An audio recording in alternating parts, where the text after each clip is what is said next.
What if someone was secretly watching your computer right now, and you had no idea?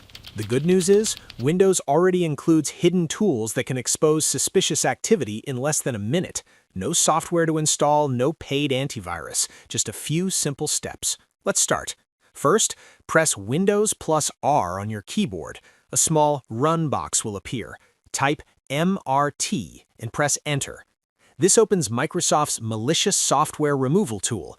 Most people don't even know it exists, but it's built directly into Windows and regularly updated. Click Next and select Quick Scan. It checks the most common places where malware hides. If your computer has been acting strange, like running slow, crashing, or overheating, choose Full Scan instead. It takes longer, but it scans everything. When the scan finishes, you'll see a report. If anything suspicious is found, Windows will remove it automatically. Next step, press Windows plus R again. This time, type netpliz and press Enter. You'll see a list of all user accounts on your computer. Normally, you should only see the accounts you created. If you notice a user you don't recognize, that's a serious warning sign. Some attackers create hidden accounts to keep access to your system. Select any unknown account and remove it.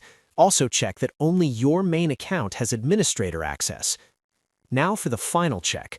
Right-click the taskbar and open Task Manager. Go to Startup Apps. This shows every program that launches when your computer starts. Most will be familiar, like your browser or common apps, but if you see something with a strange name, random letters, or no publisher, that could be suspicious. Right-click it and choose Disable. This stops it from running automatically in the background. And that's it. 3 quick checks to see what's really happening on your computer. If you find anything suspicious, leave a comment and I'll try to help you figure it out. And if this tip helped you, subscribe for more simple Windows tricks and security tips.